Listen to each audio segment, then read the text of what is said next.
Bonjour les amis, j'espère que vous allez bien. Je suis ravie d'être avec vous aujourd'hui.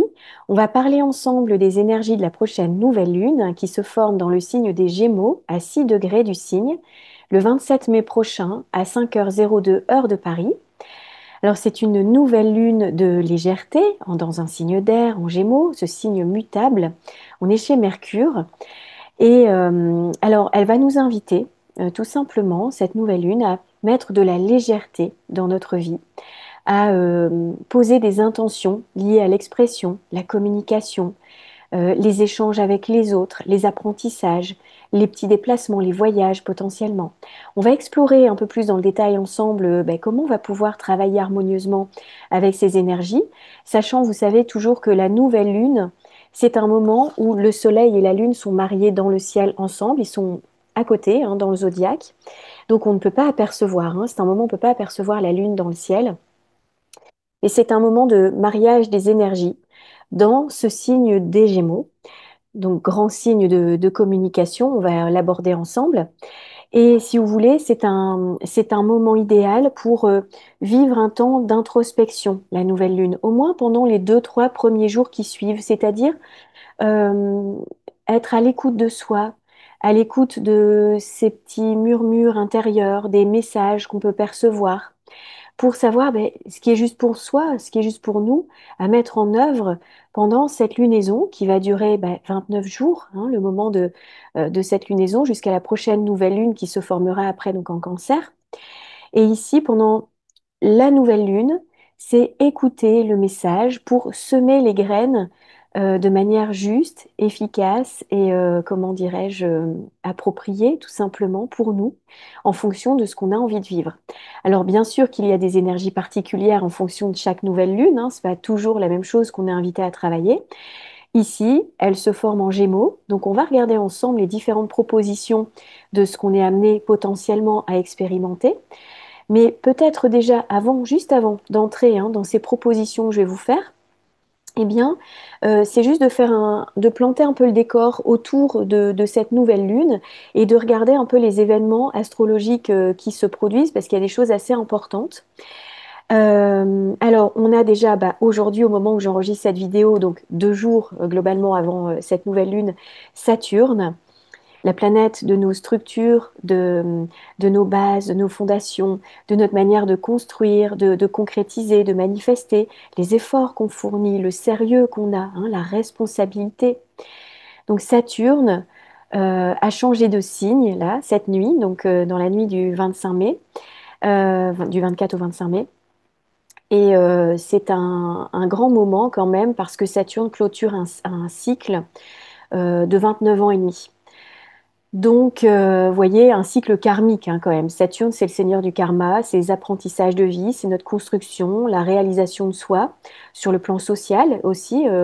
Donc, potentiellement, là, on va pouvoir ressentir aujourd'hui, dans les jours qui viennent, peut-être qu'il y a des choses également qu'on pressent depuis quelque temps, que vous pressentez, les amis, sur voilà, des changements qui sont en train de s'activer et possiblement, donc, ce nouveau cycle de 29 ans qui s'ouvre aujourd'hui même, eh bien, c'est un moment important. Alors peut-être, c'est l'invitation d'être à l'écoute de ce qui se passe, de ce qui se produit, de nos envies, de nos besoins en ce moment, pour pouvoir leur donner corps, leur donner forme. Avec Saturne en bélier, on va voir ensemble, là, il peut y avoir des passages à l'action. Saturne quitte le signe des Poissons, qui est un signe plus rêveur, un peu plus passif, pour entrer dans le signe du Bélier, qui est ici le signe de Mars, donc un signe d'action, d'entreprise. Voilà. Alors, je vais vous en parler juste après. Alors ensuite, on a également Jupiter qui va entrer dans le signe du Cancer le 9 juin. Donc, ça sera un petit peu juste 2 jours avant la pleine lune dans le signe du Sagittaire chez Jupiter. Donc, on va avoir quand même des énergies là qui changent vraiment ce mois de juin. Et nous allons avoir justement les deux protagonistes, Saturne et Jupiter, qui changent de signe à très peu de temps d'intervalle, qui vont former un carré, donc c'est-à-dire un aspect de 90 degrés dans le zodiaque. C'est un aspect très évolutif, c'est comme un tournant où on peut avoir potentiellement des choix à faire, une mise en action, mais réfléchie avec Saturne. Je vais également le détailler un petit peu plus juste après, mais c'est pour dire que ce mois de juin, il est quand même important en termes de ressenti, de changement d'énergie.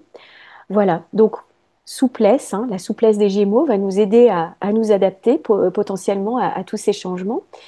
Alors les personnes qui vont être les plus impactées par cette nouvelle lune sont les personnes qui ont des planètes ou des points dans l'axe Gémeaux-Sagittaire et dans l'axe qui reçoit en carré ces énergies, donc en Poisson-Vierge. Et ça va être très bon pour les signes d'air, Balance, Verseau, et puis pour les Béliers et les Lions aussi, hein, ce sont des énergies qui sont harmoniques, qui sont harmonieuses avec ces signes-là. Voilà les amis. Alors déjà, cette énergie des Gémeaux, qu'est-ce qu'elle va nous inviter à travailler potentiellement si on en a envie, hein.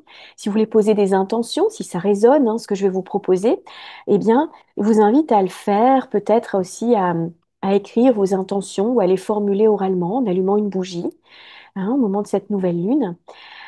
Alors, peut-être, c'est qu'est-ce que j'ai besoin de dire, que je retiens, que je ne dis pas? Voilà. Comment je peux exprimer mes pensées de manière claire, sans peur, sans jugement? Dans quel domaine j'ai envie de mettre plus de légèreté aussi, hein. Quelle croyance mentale? On est beaucoup dans le mental ici, hein, avec les Gémeaux, on est dans la communication, dans le mental. Quelle croyance mentale je peux remettre en question? Comment je peux m'ouvrir également à de nouvelles perspectives, à de nouvelles idées? On va voir également les aspects qui sont formés avec cette nouvelle lune, en lien avec Mercure avec Uranus, Mercure le maître de cette lunaison, Mercure la planète de la pensée, de la communication, des liens, des échanges avec les autres, des petits déplacements, hein, des voyages, des déplacements. Donc voilà, la manière de comprendre le monde. Donc ici, c'est aussi nos croyances mentales, hein. Qu'est-ce que je peux remettre en question dans ma manière de penser, de fonctionner? Quelles pensées j'ai? Est-ce qu'elles sont plutôt positives? Est-ce qu'elles sont plutôt sombres? Comment je peux y travailler? Avec qui j'ai envie de renouer un dialogue? Comment je peux créer des connexions sincères, vraies avec les autres, de nouvelles connexions, pourquoi pas? Avec qui, donc j'ai envie évidemment d'avoir une discussion potentiellement, une discussion importante? Est-ce qu'il y a des mots à poser? Alors on sait, les amis, que le verbe est créateur, et là, il a toute son importance. Quand on a une nouvelle lune comme ça qui se produit dans le signe des Gémeaux, c'est important de peut-être se poser des questions sur sa communication. Comment je communique? Quel est le vocabulaire que j'emploie? Comment j'interagis avec les autres? Comment je crée du lien? Et toutes ces questions-là, elles peuvent s'inviter davantage sur dire, tiens, est-ce que je communique assez avec mes proches ou pas? Comment je peux changer les choses? Comment également je peux rendre ma communication plus vivante, hein, plus dynamique, plus vivante, peut-être plus aimante aussi, et communiquer avec davantage de clarté, de discernement, d'authenticité. On va voir que Pluton également forme un aspect de trigone, un magnifique aspect harmonique à la nouvelle lune, et ça peut nous aider également à gagner en puissance dans notre communication, on va voir, en authenticité également, en vérité. C'est un excellent moment également pour démarrer un apprentissage, une formation, pour lire peut-être ce qu'on avait envie de lire depuis longtemps, reprendre une lecture, mais également pour transmettre, pour former, pour diffuser de l'information d'une certaine manière, pour travailler à sa communication, hein. Par exemple, quand on a une entreprise ou quoi, on a besoin d'y travailler, ben, c'est un bon moment pour recevoir les énergies pour ça. Et puis, bien évidemment, on peut se poser davantage de questions sur les transports, les moyens de se déplacer, la mobilité du corps aussi, hein, le mouvement, la danse, le sport. Est-ce qu'il y a des choses qu'on a envie également de remettre en place dans sa vie? Voilà. Voilà un petit peu les questions d'introspection à se poser éventuellement, si on en a envie, au moment de cette nouvelle lune. Alors, ce qui est super aussi, c'est que les luminaires Soleil-Lune forment donc un très bel aspect à Mercure. Mercure, le maître des Gémeaux. Donc vraiment ici, la communication peut vraiment se déployer tout au fil de cette lunaison.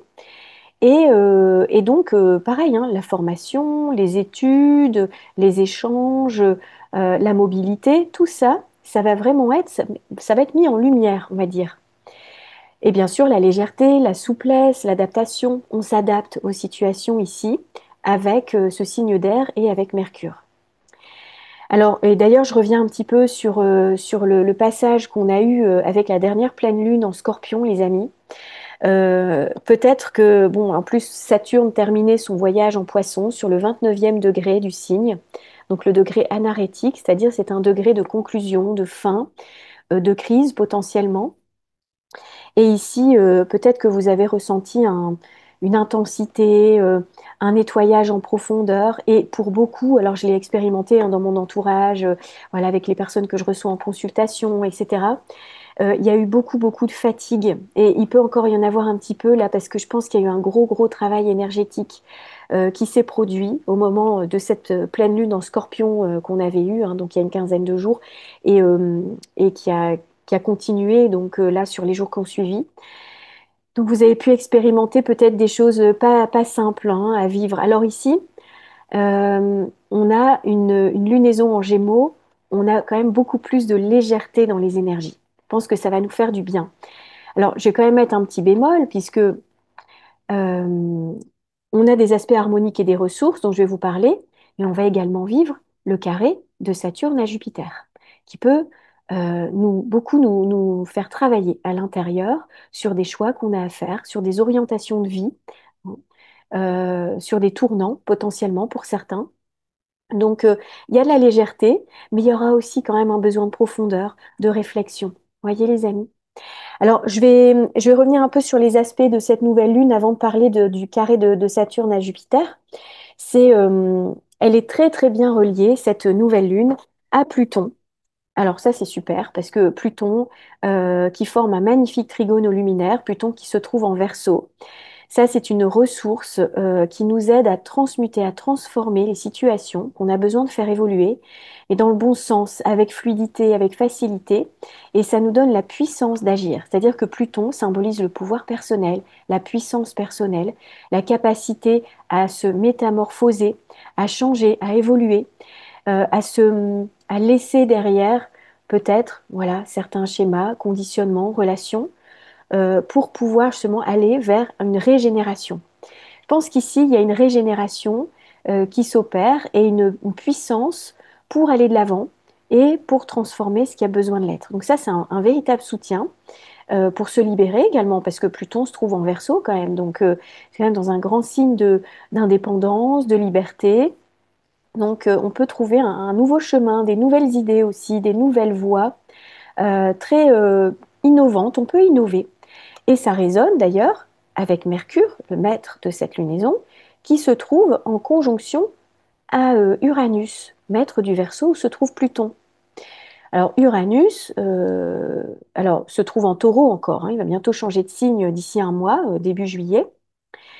Mais Mercure, qui est tout début Gémeaux, forme quand même une conjonction, même si elle est dissociée parce qu'elle n'est pas dans le même signe, forme une conjonction à Uranus. Donc ici, on peut recevoir des intuitions par des épiphanies, des flashs, des intuitions très fortes, de nouvelles idées, très créatives avec Uranus, novatrices. Donc ça, c'est une excellente ressource aussi, vraiment, pour avoir de nouvelles idées, de nouvelles perspectives, vous voyez, pour ouvrir la voie sur de nouvelles clés, de nouvelles solutions, de nouvelles compréhensions. Peut-être une nouvelle manière de s'informer aussi, de nouvelles informations. On va vers la nouveauté, on a besoin de nouveautés. Uranus aide à ça, ici avec Mercure. Alors parfois, la conjonction, c'est également, on a tous les aspects bienveillants, positifs qui nous aident, mais on a aussi parfois des choses un petit peu plus tendues. C'est-à-dire qu'avec Uranus, Mercure, ça donne parfois aussi un esprit contradictoire, rebelle, hein, dans la manière de penser à sa manière librement. Parfois, ça peut aller jusqu'à la révolte, jusqu'à la rébellion, euh, le côté très impulsif, imprévisible. Peut-être que parfois les mots peuvent dépasser la pensée. Donc là, ici, je dirais petit bémol, le verbe est créateur, c'est important. Donc, il y a tous les aspects bénéfiques de cette conjonction et en même temps, parfois aussi, peut-être également euh, quelque chose qui bouscule, qui secoue un peu. Alors, voilà, petit bémol quand même dans la communication, les amis. Et les luminaires sont très bien reliés également. à Saturne et à Neptune qui se trouvent dans le signe du Bélier. Donc ici, on est vraiment dans un pouvoir de construction, de matérialisation, de stabilisation, d'ancrage dans le temps, des projets qu'on va commencer à mettre en œuvre. Si ça tourne autour de la communication, du voyage, vous voyez, hein, tout ce que je vous ai proposé en début de capsule vidéo, eh bien, on peut mettre en place des choses qui vont durer dans le temps ici, qui sont solides, qui sont constructives. Et Saturne nous aide à réfléchir, à gagner en profondeur. Parce que parfois, le signe des Gémeaux peut être un peu dans une forme, on est curieux de tout en Gémeaux. Donc, on a parfois tendance peut-être à s'éparpiller, à s'intéresser à mille choses en même temps, hein.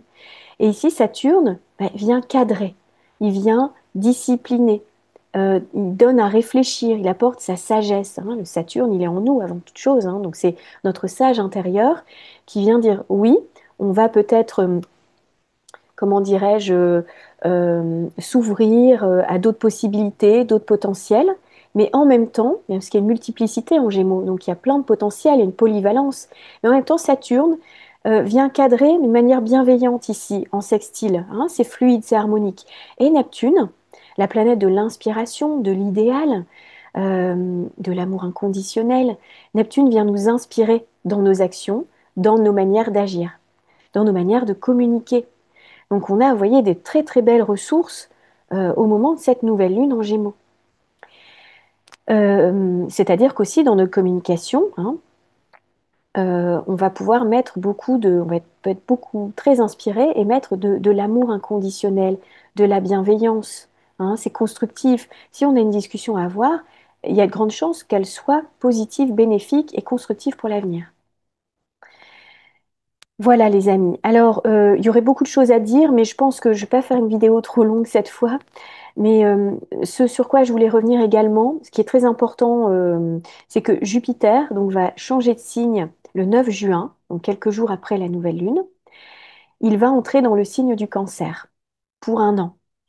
Et il va former donc un carré précis le 15 juin à Saturne, qui lui vient d'entrer dans le signe du Bélier. Et il va former le 19 juin un carré à Neptune, qui se trouve, lui, Neptune, en Bélier également. Donc, vous voyez, ces carrés là, ici, quelque chose de vraiment, je dirais, important. Il y a un moment à la fois d'expansion, mais dans la responsabilité. C'est-à-dire que dans les choix qu'on va devoir mener dans notre vie, que ça soit familial, que ça soit professionnel, lié à de nouveaux projets, nouveaux potentiels, on va avoir ici à réfléchir, hein, donc ça va s'intensifier jusqu'au mi-juin. Après, tout doucement, ben, voilà, ça va se défaire, le carré va se défaire.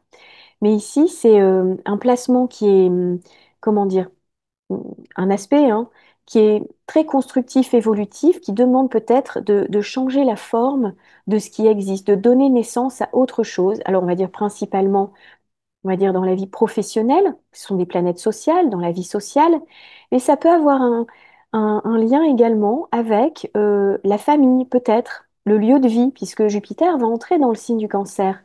Le signe du Cancer est relié à la famille, aux racines, au lieu de vie, là où on se sent en sécurité, à nos émotions également. Jupiter en Cancer, ici, vient remettre de l'ordre dans les questions familiales, dans les questions liées au lieu de vie, peut-être aux lignées également, puisqu'on est dans le signe ici des ancêtres, des lignées familiales. Il nous aide à créer un foyer harmonieux dans lequel on se sent bien. Il vient remettre de l'ordre. Donc, si vous avez des problématiques familiales liées au lieu de vie, Jupiter, pendant un an, pendant ce transit-là, va aider, va apporter comme de la chance, voyez, ou va nous apporter des opportunités bien heureuses, vous voyez, comme l'idée d'un soutien, une providence. On peut renforcer les liens familiaux également, avoir beaucoup plus de peut-être de plaisir à être en lien avec les autres, avec sa famille. Ce sont comme des bénédictions avec Jupiter. Alors c'est vrai qu'au départ, il peut y avoir quand même des questions à régler puisque Jupiter forme un carré à Saturne. Donc vous voyez, il y a un passage ici avec des choix à faire, des choses qui sont peut-être pas très simples pendant un moment, mais ensuite Jupiter va avancer, hein, et donc ça sera derrière, ça sera Je dirais que c'est surtout le mois de juin qui peut être un petit peu sous tension, on va dire comme ça. Alors, c'est sûr que sur le plan collectif, parce que là je fais de l'astrologie personnelle, mais sur le plan collectif, on avait vu lorsqu'on a eu ce carré de Saturne à Jupiter qui s'était formé également déjà à deux reprises, donc le 24 décembre et le 19 août dernier, donc en 2024. On a eu sur le plan de la scène, sur la scène politique, dans plein de pays différents, des évolutions très fortes, des changements, des démissions, vous voyez, voilà, des choses qui s'activent très fortement pour faire évoluer la scène géopolitique. Alors ici, ça ne va pas se dérouler dans le même signe qu'en 2024, hein. Ce carré va se former dans des signes différents, en cancer et en bélier. Mais c'est possible qu'il y ait également des questions sur le plan politique, euh, des évolutions assez fortes, des prises de décision potentiellement, hein, des problématiques. Donc à voir en fait ce qui se produit. C'est quand même sous la lumière du signe des Gémeaux, tout ça, puisqu'on a les luminaires qui se trouvent en Gémeaux. Donc est-ce qu'on va recevoir des informations, qu'il va y avoir voilà, oui, une diffusion d'informations, des compréhensions, des choses qui vont s'éclairer beaucoup plus clairement, hein, par le biais justement de cette communication à voir par rapport aux questions politiques. Euh, voilà, alors c'est vrai que Saturne, lui, en bélier, c'est un Saturne qui va porter le costume du bélier. Donc il va être beaucoup plus actif que lorsqu'il est, enfin nous pousser à l'action que quand il est dans le signe des poissons. Donc c'est apprendre à incarner un battant à l'intérieur de nous, hein, intérieur, mais sans violence, avec beaucoup plus de réflexion. C'est l'aspect, on va dire, ici de Saturne, la position, pardon, de Saturne en bélier, c'est une position très constructive, la réflexion saturnienne associée à l'action du bélier, vous voyez? Donc ici, on construit, on bâtit, on est bâtisseur, on se discipline. C'est une action disciplinée qu'on va pouvoir mettre en œuvre ici pendant tout le transit de Saturne en bélier. C'est comme une force intérieure tranquille, une action qui va pas être impulsive, mais qui va être stratégique, endurante, capable de résilience, de persévérance avec un leadership en bélier qui va être solide, qui va être ancré, de plus en plus structuré. Voilà, donc ça, c'est vraiment toute la force de ce Saturne en bélier. Ça, c'est hyper constructif. Alors, c'est vrai que pendant un temps, jusqu'à cet été et au mois de février prochain, il va être encore Saturne sous l'influence de Neptune. Neptune qui se trouve au tout début du signe du bélier, hein, qui est entré le 30 mars en bélier. Donc il y a quand même encore, si vous voulez, un temps un petit peu on va dire, d'inspiration, de recul, possiblement des ralentissements, mais on a quand même l'énergie du bélier qui est beaucoup plus présente maintenant. Donc on va pouvoir avancer, mais peut-être qu'il y a encore des choses où on doit se laisser inspirer, écouter sa voix intérieure, se connecter à son idéal, à ses rêves, et peut-être nettoyer encore du karma, du passé qui nous retient encore pour agir vraiment en étant pleinement aligné avec qui on est vraiment. Donc c'est ici vous voyez l'archétype de Mars en bélier, en fait le bélier, c'est un Mars qui mûrit avec le passage de Saturne. C'est une énergie qui demande à mûrir, à être plus dans la réflexion, dans la structure, hein. Alors il peut y avoir aussi, bien sûr, Saturne, le seigneur du karma, un karma à résoudre pendant le transit du bélier par rapport à la violence, par rapport à la guerre, possiblement, hein, aux guerres qu'on mène dans nos vies en général, les agressions, voilà ce genre de choses qu'on pourrait vivre ou expérimenter. C'est peut-être guérir une blessure par rapport à la mise en action, à l'entreprise aussi, qu'on a pu avoir parfois dans des vies passées ou qu'on a pu connaître dans cette existence, hein, résoudre ça, ces questions karmiques ici. Euh, ou nettoyer possiblement des mémoires, Saturne, les mémoires, hein, par rapport à des conflits ou des choses qu'on a pu vivre avant, hein. Donc Saturne va, alors sur le plan collectif également, c'est valable dans nos vies personnelles comme sur le plan collectif. Je reviendrai sur Saturne en Bélier un petit peu plus longuement. Là, je vais pas faire une vidéo trop longue, les amis, mais c'était déjà pour poser un petit peu le décor. C'est vrai que moi aussi, j'ai ressenti là ce dernier passage là avec la pleine lune en Scorpion et Saturne sur la toute fin des Poissons, et j'ai été vraiment très fatiguée. Voilà, donc j'ai plaisir à faire cette vidéo pour vous, à transmettre cette fois-ci. Mais je pense que j'arriverai mieux à me concentrer dans une prochaine vidéo pour aller un peu plus en profondeur dans le sujet. Voilà, alors ben, je vais tirer une petite carte pour terminer cette vidéo. Donc ici, une carte des artisans de lumière. Alors, c'est de Jenna Blossoms. Et alors, je vais en tirer une en live, mais juste avant ça, je me suis amusée à tirer juste une carte. Et j'ai eu ça, alors je vous la lis, je sais pas si ouais, vous verrez pas trop le message, mais va dans un lieu différent. Certains lieux sont particulièrement puissants pour les artisans de lumière, car ils leur permettent de rayonner davantage ou de réactiver des mémoires d'autres vies. Tu es appelé à effectuer un tel voyage. Laisse ton cœur déterminer la destination.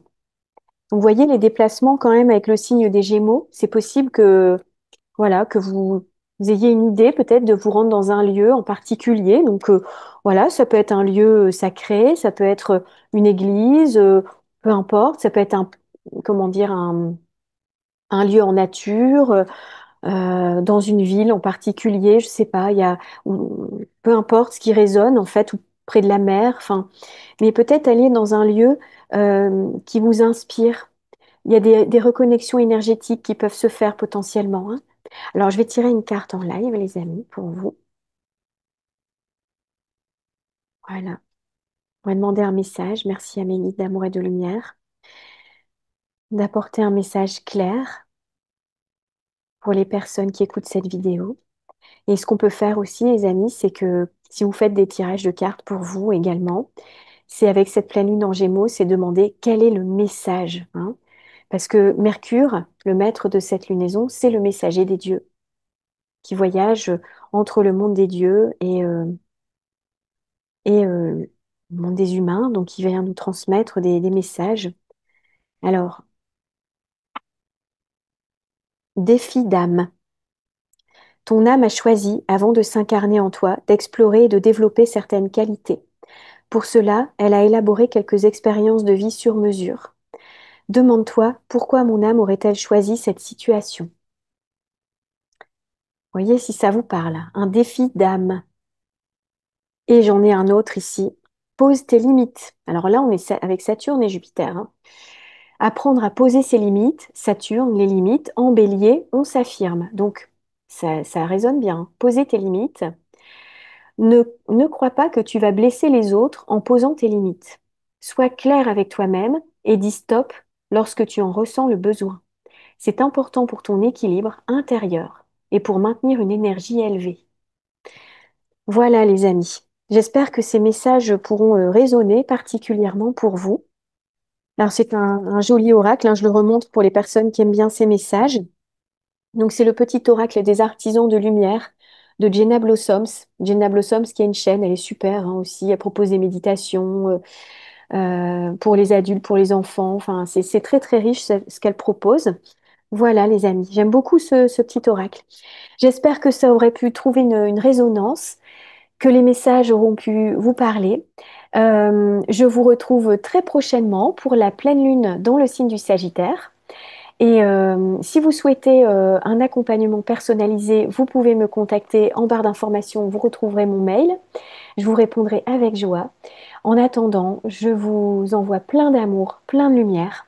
Je vous souhaite une merveilleuse nouvelle lune. Je vous invite à poser vos intentions et je vous retrouve très bientôt. Je vous embrasse bien fort.